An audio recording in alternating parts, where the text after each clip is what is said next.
Pretty good.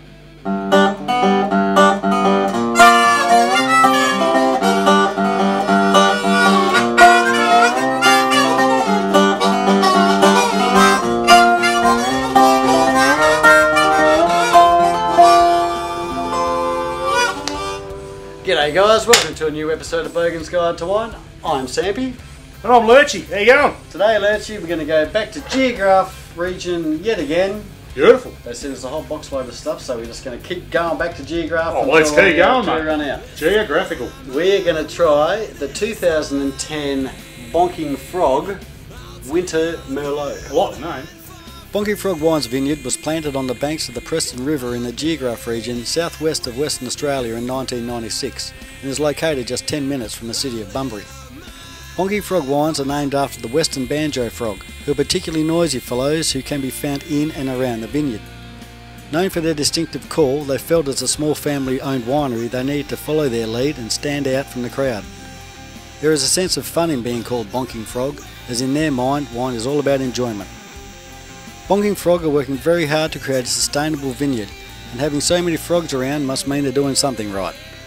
The Bonking Frog wines are unique to the Geograph region and many parts of Australia, as they grow only one variety, Merlot. Bonking Frog winemaking philosophy is wine is for enjoyment and sharing. Wine plus friends plus good food equals pure enjoyment.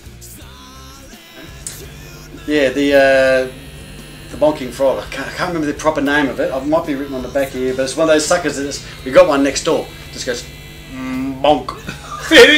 It's the loudest bloody thing. There's one frog and it keeps us up at night, the little bugger, but he's, I wouldn't swap him for anything. Now, I've got to say before we start, not a fan of Merlot? Merlot, not my favourite, right? It's a good, to me, it's like the Carlton Mid of wine. Not to say that there aren't good ones out there, and I hope I'm pleasantly surprised. Sure you're not completely biased by that, what's that movie, Sideways, where he reckons no Merlot? You've seen that movie? Yes, I have. And I agree totally with him. Well, look, I'm sort of with you as well. I find them usually a bit too approachable. I find it an entry-level wine. But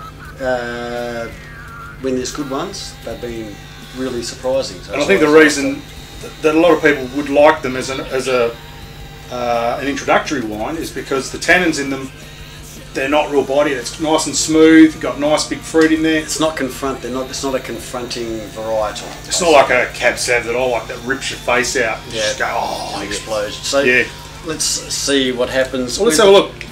Anything Geograph's generally pretty good. So far anyway. Let's have a look at the colour. I'll tell you what, it's a nice deep colour for a Merlot. It is, isn't it? It's I wouldn't go as far as to say it's black. You know, so I can't see the fingers through anything, but it's got a ruby. Ruby, that's a wonderful term, Lurchy. That's spot on, I think. It's too dark for purple. It's yeah, ruby. I reckon it's fantastic, mate. Well done. That's what it says on the back of the bottle. Oh! Anyway, I just had a look while you were out. Oh, gee whiz. All right, so looking at the legs, then, my experience with 13.2. 13.2. You read the back of that, bloody 7.5 standard drinks, and it's got egg whites. Well, okay, I'm assuming that you've read the back of that, but I reckon you're right. I'd be calling that at least 13 and a half, almost 14 for the legs I'm getting on that. But what did you say it was? 13.2. 13.2, and goodness me, mate, it's 13.2. Oh, so my eyes aren't deceiving me. All right, let's have a smell. Now, that's pretty good. That is pretty good. So, oh, gee whiz, throwing it all over. Sorry, Mr. Blues. I apologise for him. Now I'm getting sort of cherry sort of things on there. It's not a big punch in the face, but it's definitely, it's like a full body I'm getting, but it's not Shiraz Cabernet sort of category. It's definitely got some balls in there. I'm trying to put my finger on it. There's a little bit of there's some spark of life in there. I can't quite put my finger on. Like a concentrated raspberry or something like that. Yeah, I think you're right there, man. It's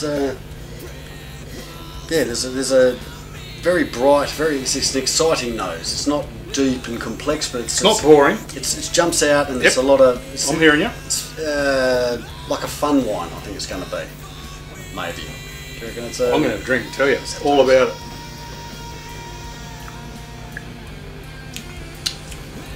That's nice. Yeah, that is nice. Yeah, that's That's got all sorts of things going on there. it's once again, it's still like we say, introductory. If you're just getting into wine, this Merlot is a great way to start off, and I think this is a really good example of it. It's not confronting at all. It enters in really nice. It's got not a immature. Anyone who's playing flavour. Bogan's Guide to Wine, the drinking game. Yeah. What's your term? Powdery tannins. Powdery tannins. They're very fine powdery tannins. Yeah, like I guess so. I probably wouldn't necessarily say that myself. I don't think. I just want to make someone out there drink, so excuse me. Yeah, we were starting a Bogan's Guide to Wine, Bogan's Guide to Wine drinking game on our Facebook page. So come along and give us little suggestions, and you know, every time we say something, you have to have a what? drink. Did I say meniscus? There you go. Drink again. So yeah, it's got a.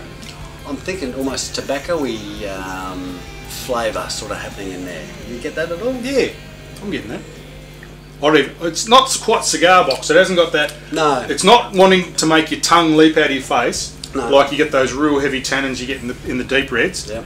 But I tell you what, you could drink that all day long. I reckon I put that almost into the dangerous wine factor because it is so easy. Dangerous. Yeah, because it is so easy to drink. It's not highly alcoholic, but you could find yourself just knocking back a bottle of this and not even realise. It's just very easy to drink, I think. Do you agree with that? Well, I'm going to have to revise my opinion of Merlots, I think. Yeah, well, like I say, mate, the good stuff is always particularly good for a reason. So I've got to stay away from those ones under $5 though. yeah. So that's always a price point's a pretty good indicator. Speaking of price point, what do you reckon this will be worth? 15, 20, It's just a little bit more. It's about $23. 23. So it's once again, if you're buying Merlot, if you're going to crack that past that $20 mark, it's usually a pretty good indication that it's a bit of love's gone into it because it's Strangely enough, that's opening up a bit. I haven't had a Merlot open up on me really before, but yep, that's getting better. better by the minute. Better top it up, mate. Top it up. No worries. So what are you going to rate that out of 10, big fella? Well, because it's a Merlot, I can't go over 8. Ah, But come on. No. I'll give it a 7.5. 7.5.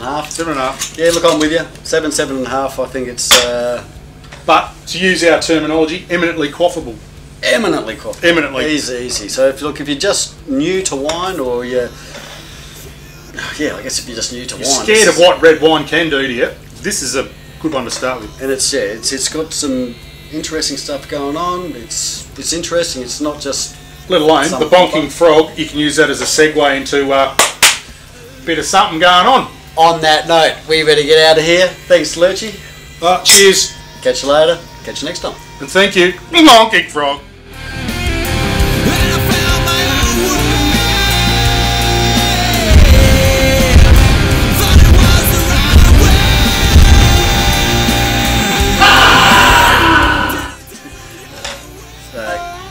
Sitting there listening to frogs. Want a rip? No.